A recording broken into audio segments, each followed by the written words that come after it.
गद्दारी शिवसेनेबरोबर केले, गद्दारी तुमच्याबरोबर केले. आणि एवढंच नव्हे तर जो उल्लेख आता संजय राऊत यांनी केला, राम मंदिराच्या दानपेटीतले पैसे चोरले जात आहेत, चांदीच्या विटा चोरल्या गेल्या आहेत. शिवसेनेने देणगी दिली होती, तिचं काय झालं माहिती नाही.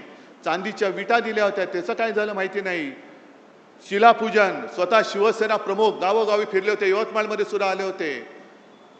तिकडे सगळीकडे पूर्ण महाराष्ट्र शिवसेना प्रमुखांनी पिंजून काढला होता. राम मंदिर वही बनाएंगे, काय एक वातावरण झालं होतं. आणि तमाम हिंदूंना यांनी सगळ्यांनी साथ घातली होती. हिंदूंच्या भावनेशी गद्दारी करणारे हे भारतीय जनता पक्ष आहे. आज हा हिंदुत्वाचा अपमान आहे. ही गद्दारी शिवसेनेशी नाही, गद्दारी हिंदुत्वाशी केलेली आहे, गद्दारी या देशातल्या हिंदूंशी केलेली आहे. जाब फक्त या गद्दाराला विचारून नाही चालणार, जाब भारतीय जनता पक्षाला विचारावं लागेल. आपल्याकडे काय होते की जेवढ्याच तेवढं करून आपण विसरून जातो. ज्याप्रमाणे विधानसभेत आपलं सरकार यांनी पाडलं, गद्दारी करून पाडलं.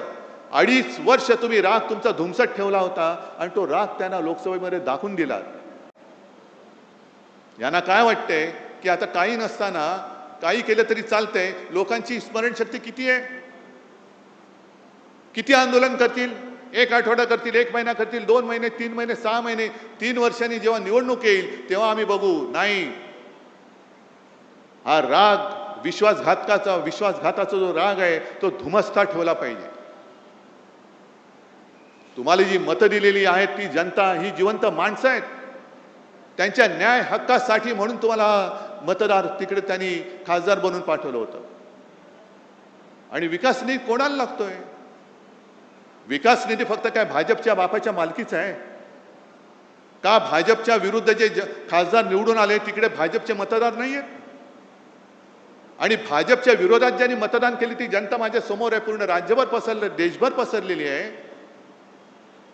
ही जनता तर काय पाकिस्तानमधून आलेली नाही ना.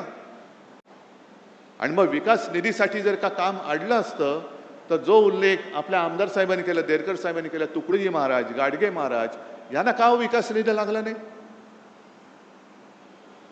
गाडगे महाराजांनी सुद्धा इकडे या विदर्भात खूप काम केलं. दशसूत्र त्यांची प्रसिद्ध आहे.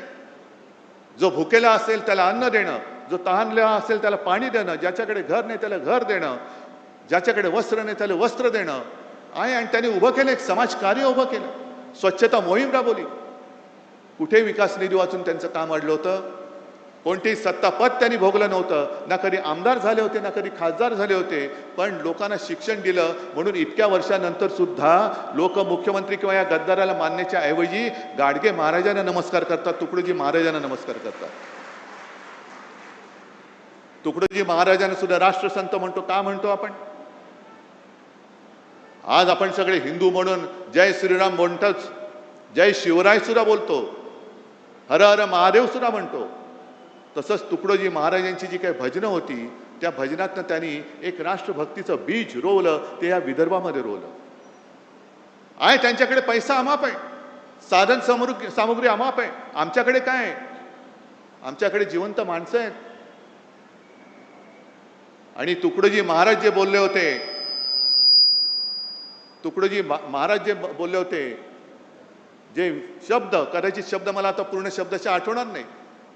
पत्थर सारे बॉम्ब बनेंगे, भक्त बनेगी सेना, झाडू झडेले शस्त्र बनेंगे, नाव लगेगी किनारे. काय नाही तर आहेत ना दगड आहेत, ते बॉम्ब बनतील. सगळी माझी भक्तांची सेना आहे, ते सैन्य होईल. हातामध्ये जे काही आहे ते शस्त्र होईल. आणि त्यातनं आपल्याला स्वातंत्र्य मिळालेलं आहे. स्वातंत्र्य हे निवडणूक जिंकून मिळालेलं स्वातंत्र्य नाही आहे, तर इंग्रजांशी लढून मिळवलेलं स्वातंत्र्य आहे. मग तेव्हा लोकमान्य टिळक बोलले असते, काय करणार, विकास निधी मिळत नाही. महात्मा गांधी बोलले असते, विकास निधी मिळत नाही. कशाला? आज जे तिकडे बसलेत फोडाफोडी करणारे त्यांनाच मी विचारतोय. अटलजी तर गेले, अडवाणी साहेब आज त्याला अडगळीत टाकले. काँग्रेसशी लढत असताना यांना कधी विकास निधी चणचण भासली नाही ती. अटलजी आणि अडवाणीजी कधी जर त्यांनी असं म्हटलं होतं आम्ही आता काँग्रेसमध्ये जातो कारण आम्हाला विकास निधीच मिळत नाही, तर मोदींचा राजकीय जन्म झाला असता का?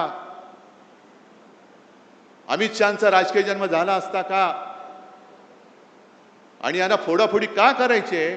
तर तोच की तुमच्या प्रश्नापासून तुमचं दुर्लक्ष झालं पाहिजे. पीक विमा नाही मिळाला तरी चालतंय, तुम्हाला दुसरं काहीतरी दिलं का तुम्ही त्याच्या मागे लागता. शेतकऱ्याला हमी भाव नाही मिळाला तरी चालतंय, त्याला दुसरं काहीतरी दिलं का तो त्याच्या मागे लागतो. त्याचं आयुष्य हे नेहमी संकटातच राहिलं पाहिजे. तो जोपर्यंत संकटात आहे तोपर्यंत तो माझ्या दारात उभा राहणार आहे. ही परिस्थिती आता बदलायला पाहिजे. हा गद्दार जिथे सापडेल तिकडे तुम्ही त्याला जा विचारलं पाहिजेस, मी तुला निवडून आणलेस का, तू माझ्याशी गद्दारी केलीस. मी माझ्या रक्ताचं पाणी केले, मी माझं रक्त आटवलेलं आहे. समोरनं पैसे अरे आत्ता तुला मिळतायत, त्यावेळेला मला सुद्धा जर पैसे मिळाले असते तर मी सुद्धा तुला पाडू शकलो असतो. पण मी भगव्याला आणि शिवरायाच्या निष्ठेला जागलो म्हणून तू खासदार झालाय. तुला काडीची किंमत नव्हती, तू बोल तू गद्दारी का केलीस. पुढचे 3 वर्ष हा कार्यक्रम तुम्हाला करावा लागेल. आहे हिंमत तुमच्यामध्ये? कारण मी मुद्दामून आलोय. जसं त्यांनी मला सांगितलं, काय झालं 2 आठवड्यापूर्वी एक खासदारांची बैठक घेतली, तेव्हा हे महाशय मला म्हणाले, साहेब घरी सोयरीक जुळवायचे, पाहुणे येणार आहेत, मी व्हिडिओवरनं आलो तर चालेल का. आता घरचं कार्य शुभ कार्य म्हटल्यानंतर मी नाही बोलू शकतो. आता मला काय माहित मुलीची सोयरीक जुळवताना ह्यांची सोयरीक तिकडे जुळवतील.